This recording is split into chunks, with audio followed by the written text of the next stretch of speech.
still have some more thoughts about Joseph, so we're going to go through it. Because we haven't really finished the last part, which is the most important part of the story, in chapter 50. It's a story of forgiveness, and that's the conclusion of the story, so it's about forgiveness. Obviously, and we'll see how that connects. Obviously, we can already see how that connects to the work of Jesus. It's a type of the work of Jesus, the work of redemption. The story of Joseph, like many other stories in the Bible. So in Genesis 50, we're going to read in verse 15.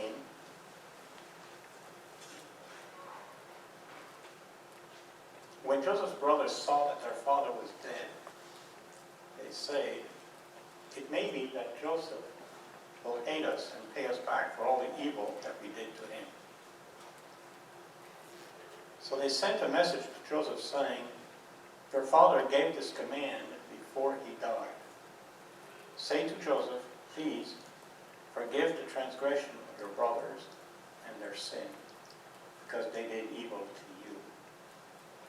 And now please forgive the transgression of the servants of the God of your father." Joseph wept when they spoke to him. His brothers also came and fell down before him and said, "Behold, we are your servants." But Joseph said to them, "Do not fear, for I am in the place of God.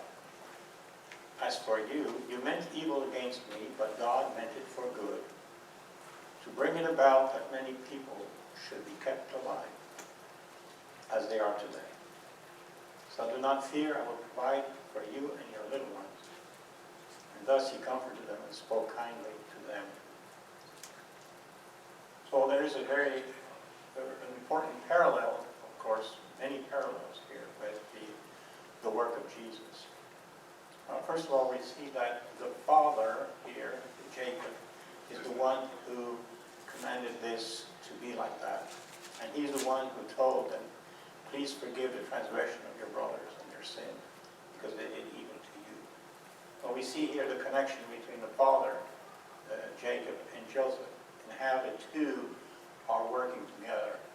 How, and this is very important, we see that Joseph is going to do exactly what his father told him to do. Now, he's in a powerful position.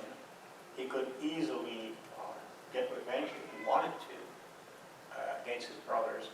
But we see this honoring of Joseph, or his father. And does that remind us something concerning Jesus? What does it remind us of? Yes.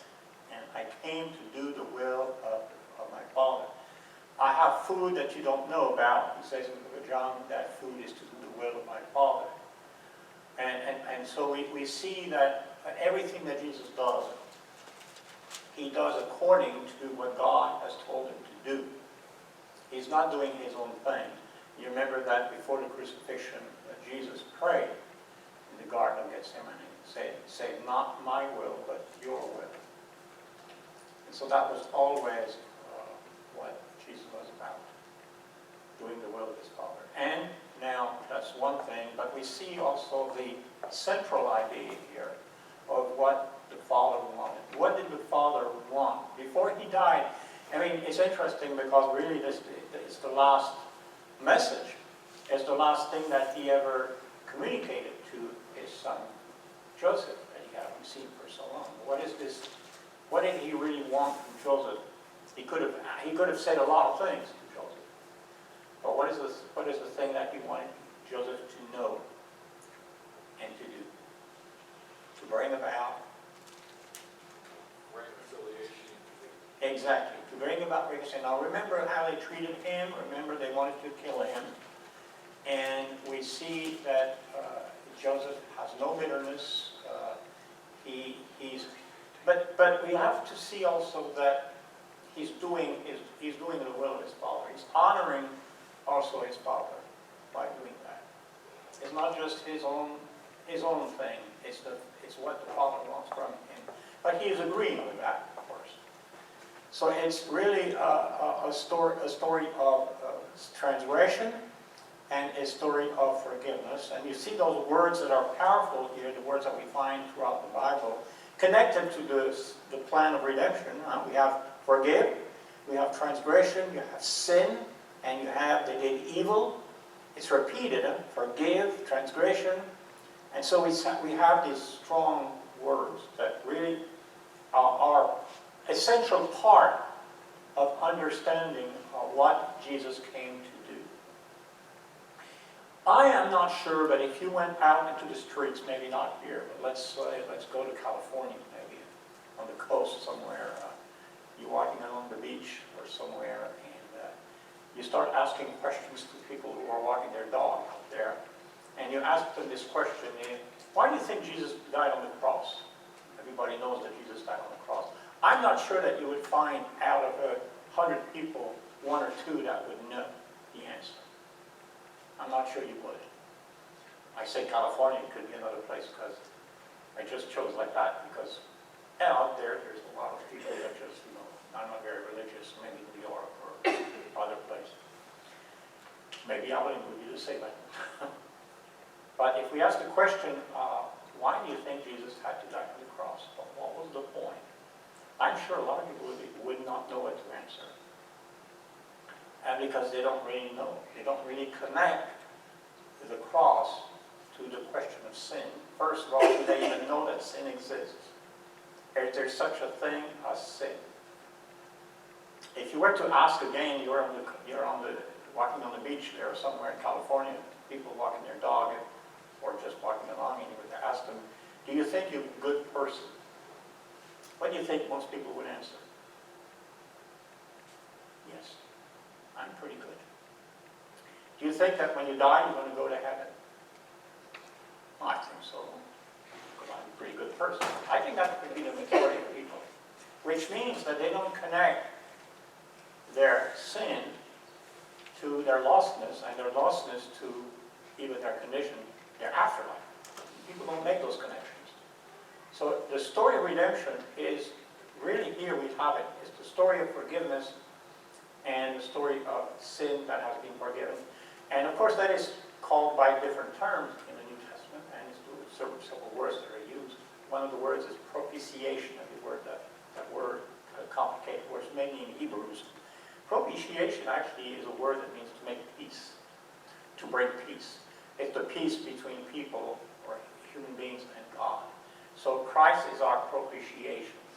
He brings peace. Christ reconciles us. On 2 Corinthians 5, reconciled by his death on the cross. We are reconciled. But what happens really? And that's something that we need to think about. Here, there is total forgiveness, and things are fine. After that, how is it possible for God to just look at people who have sinned and done the wrong thing and just say, "Oh, I kind of like you. I think you're a nice guy, so I'm going to let you go"? Is it how it works? Think of a judge, or that somebody's killed somebody. I like this guy. He's kind of a nice fellow. Oh, okay, you killed somebody, but I'm going to forgive you. Is that the biblical forgiveness? I kind of like you, so I'm going to let you go. So what is the biblical explanation of the forgiveness that God provides? That's a part of God's saving work. Sacrifice of the lamb, right? Okay, the sacrifice. But what is that? Why do we say sacrifice of the lamb? What does that mean? Someone had to pay the price. And Christ Okay, paid the price. so all right. So the punishment or the judgment of God that's supposed to fall on the sinner has fallen on him, and it's a legal how would I say that? It's a legal decision on the part of God. It's legal because there is this idea of judge, this idea of sin, this idea of punishment, this idea of lostness. So it's really like there is a court in a way, and God, has to, is going to forgive, but on what basis? On the basis that somebody else actually paid the price for that. Somebody, which is Jesus, came to do that. So I think that enters into this idea of transgression, and find here is transgression of the sin. They did evil to you. So, we're going to talk about this expression that we have here. Joseph said to them, "Do not fear, am I in the place of God?" And that's an interesting expression that he says. Do not fear, for am I in the place of God? Let's think about that. When we forgive somebody because they did something, all right, what's going on there? Because we are forgiving, and are we in the place of God? Joseph says, am I in the place of God? So it's interesting because we can forgive people. Okay? Somebody has sinned against us, we can forgive them. That's what we're asked to do. But God, how does he forgive? Can God, just because somebody has done wrong and you forgive that person? We can't absolve them. Exactly. Does that mean that they're forgiven by God? That's a big question. A lot of people, and I've talked to a lot of people like that, they have a hard time to forgive because they think that if they forgive somebody something bad they did, they're okay. But they don't want to forgive. They think, well, if I've forgiven them, then they're fine. It doesn't mean they're fine.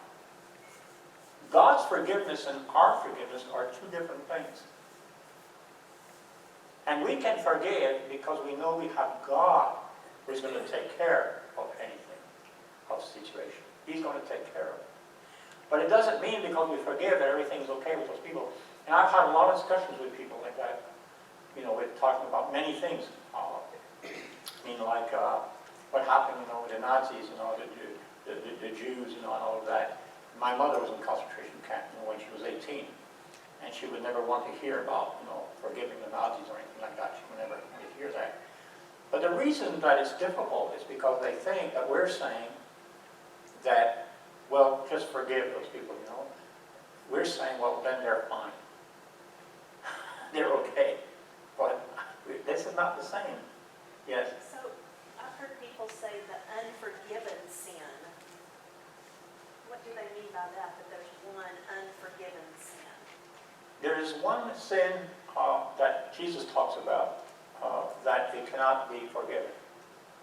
One sin, one kind of sin, but we'd have to look into the context. You know what that sin is, okay? It's the blasphemy of the Holy Spirit. We may do a study on that because it would take a whole study to look at it in detail. But basically, that sin, which is the blasphemy of the Holy Spirit, nobody can do it today. Nobody can do it because he's talking to the religious leaders, and they're saying when Jesus heals the sick and does all these other things, or he casts out demons, they say about Jesus, he does that by Satan. And he says that sin cannot be forgiven. What is he saying? He's basically saying that those who say that can never have access to forgiveness. Why is that? Well, because if they attribute to Satan the miracles of Jesus, they're never going to believe in him. So they're never going to be forgiven. So that's all it is. There's nothing else besides that, that sin that cannot be forgiven. We cannot really do that sin unless maybe 2,000 years later we would say the same thing. We would say, well, Jesus did that, these things he did it by the devil, he did it, we might, possibly that might be the case. So, but a lot of people are worried and concerned that they have done the blasphemy of the Holy Spirit, that they've done that sin, but that's the only context, that's the only time it's mentioned in the New Testament, so that's all it is. So we don't have to go study on that really, it's not that complicated. Yes?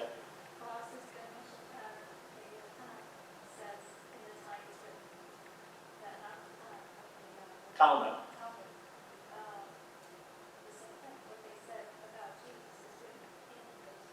Absolutely, yeah. There is one of the books in the Talmud, which is a Jewish tradition, written later, about 100 years, the Talmud does say, it's true that Jesus of Nazareth performed miracles and things by the power of Satan. It's written down in those Jewish traditions. So that's pretty impressive too. That's true. But most probably a lot of Jews don't know this, though. Oh yeah, a lot of Jews. I mean, many Jews have not read the Talmud. I know more of the Talmud than a lot of Jews know. But so they don't even know the Bible. As long as they don't know that, Yes. they're kind of safe. Well, Unless orally it's going around, unless they believe that we didn't know. yeah, that's very rare. I've never met anybody who knew even that it wasn't the Talmud. Not even Jewish people.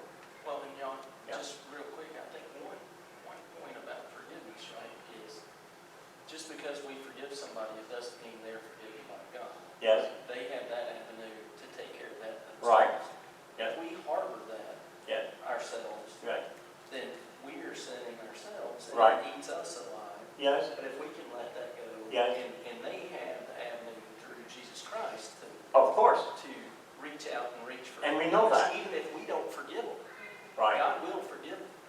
That's true, exactly. That's a good point, and I think that it's connected to this thing that he says, am I in the place of God? I think that's something to always remember in many situations, in many discussions we have of the faith, is to be able to say, well, you know what, I'm not in God's place, But when we realize that God is asking us to forgive so that we don't have to carry that burden, but we don't have to, because you see, this person is not going to come in judgment before us.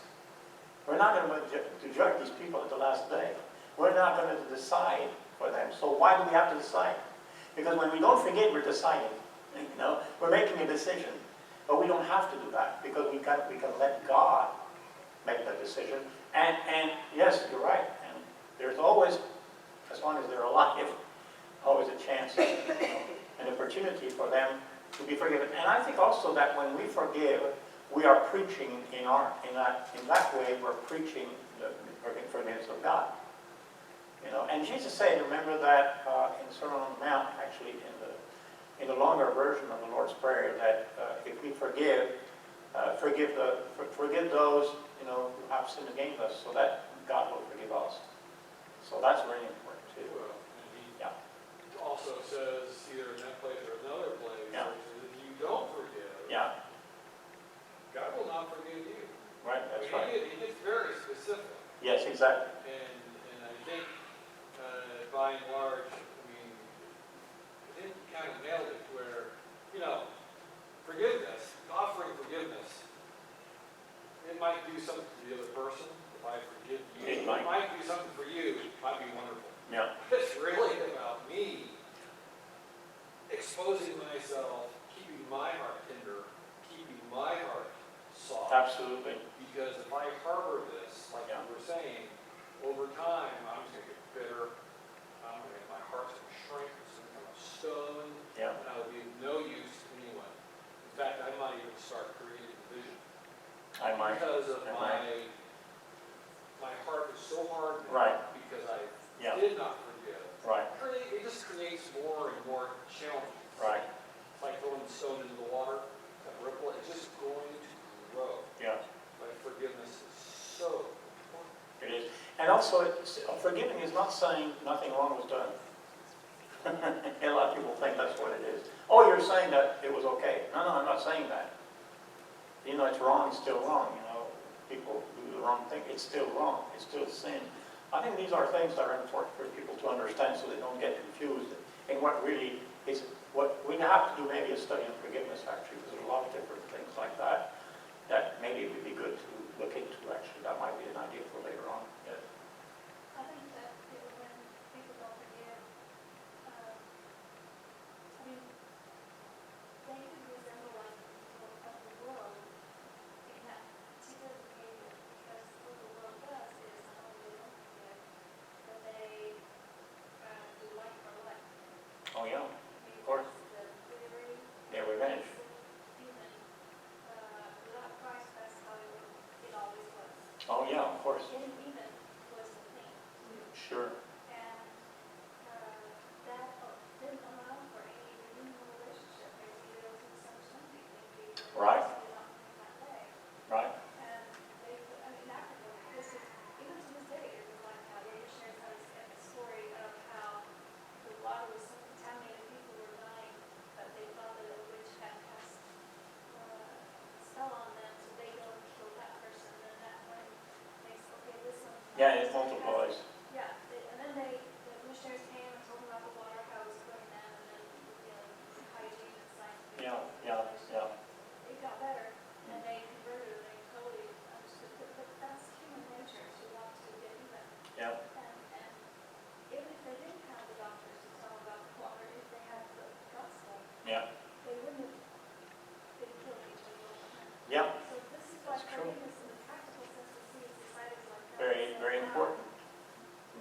sense, yes. And on that same note, it's like, when you forgive, it's not forgotten by us. It's No. different with God, but for us, it's not forgotten, but No. it's not to be brought up Yeah. over and over, because if you've forgiven, Well, you can't erase your memory, it's there. right, That's true. It's not to be used as a weapon.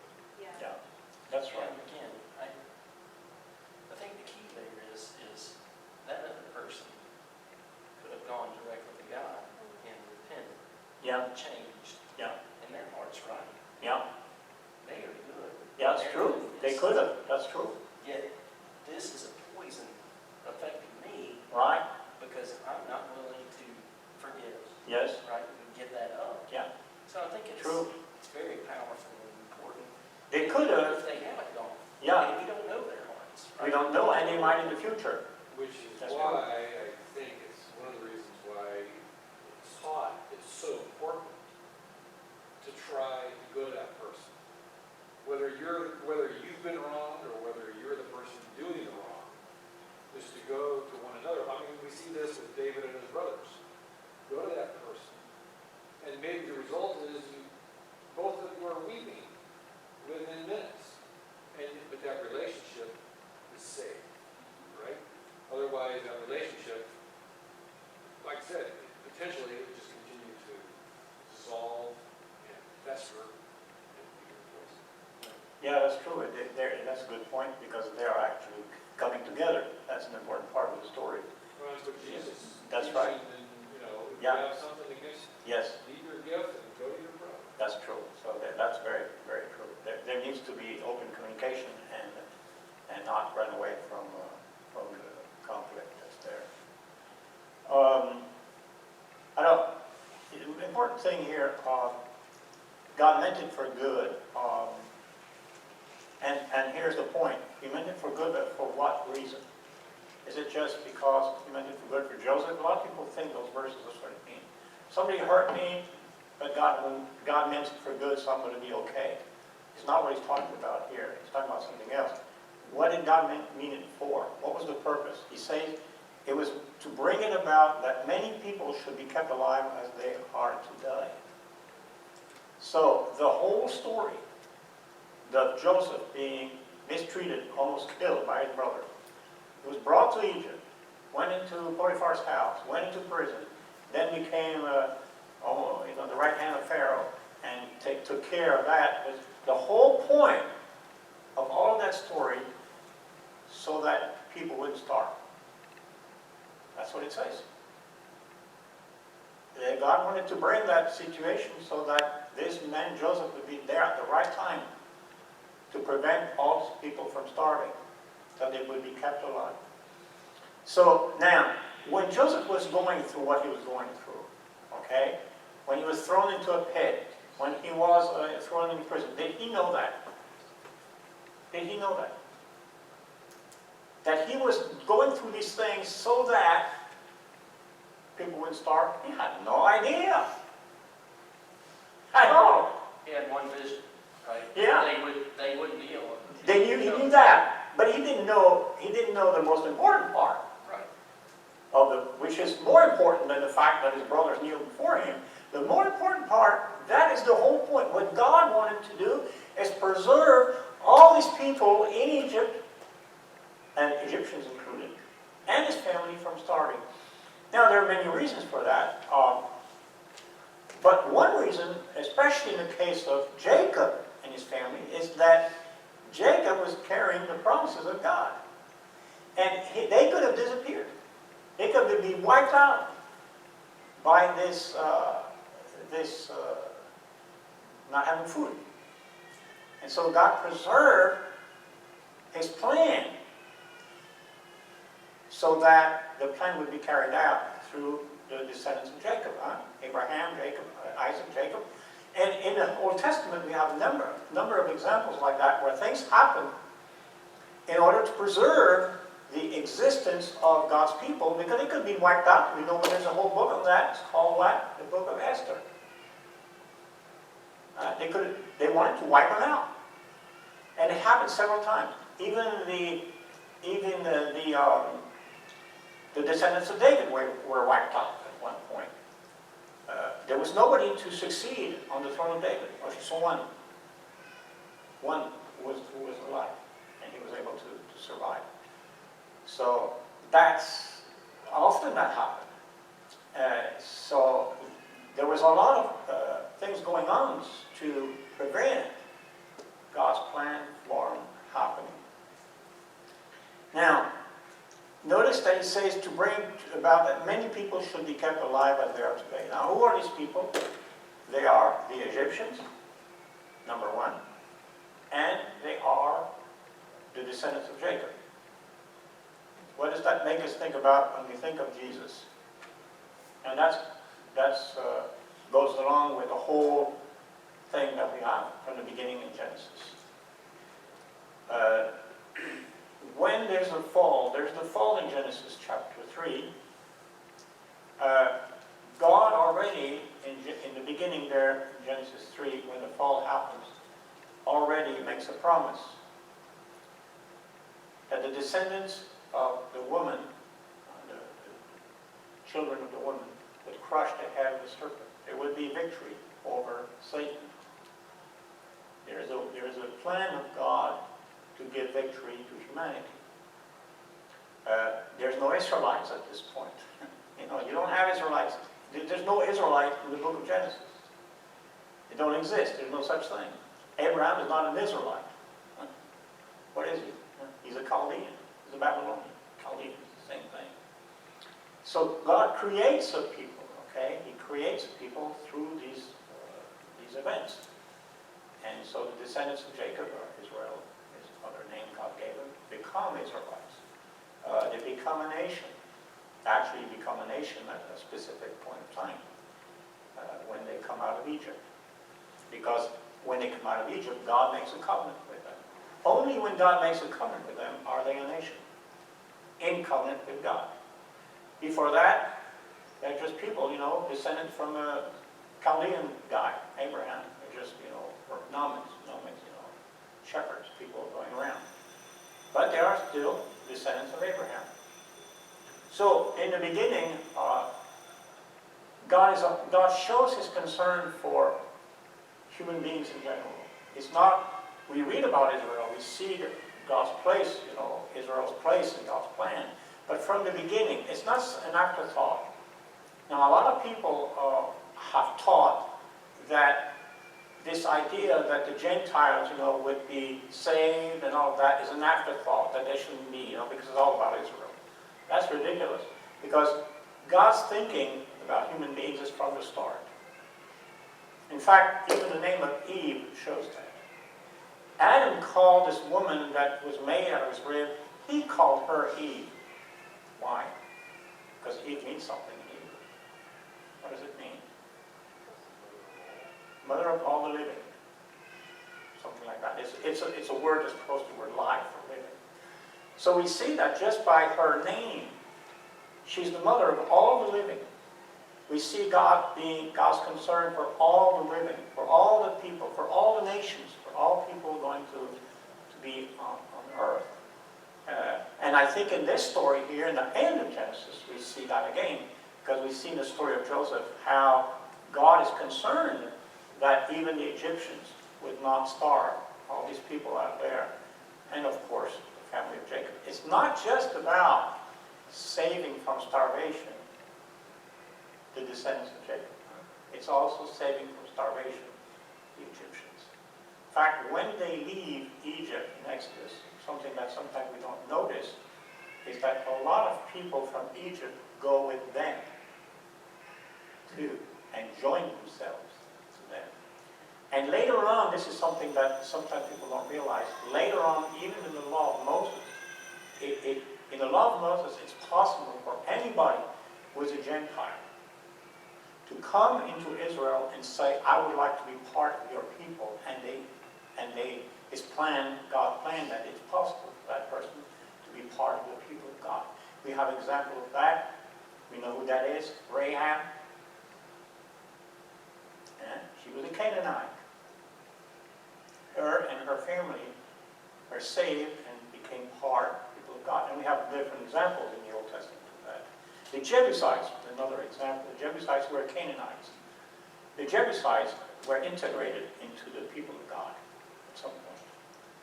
The whole tribe, the whole people, they were not Israelites. They came into the covenant of God. That idea is all over the place. And God wanted to be able to bring into this covenant with Him people of all nations. Let me read you just from Amos. No, Micah. Excuse me. From Micah chapter 4, it talks about the later days that God. Oh, it's time. It talks about the later days. Later days are the times when the Messiah comes, and that's the expression, the later days.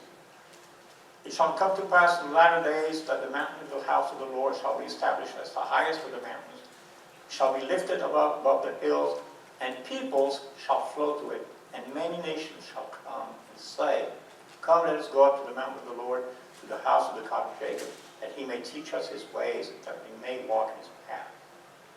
Many passages, especially in Isaiah, actually, there's a lot. There's a lot here in Micah. All the prophets underline that idea that God's plan is to save all the nations, all the people, all the earth. Of course, that's also what He told Abraham in Genesis 12. I'm going to stop. Remember the promise of Genesis? What is the promise of God in Genesis 12, verses 1 to 3? Part of the promise is, and I will bless all the families of the earth. I'm going to stop now.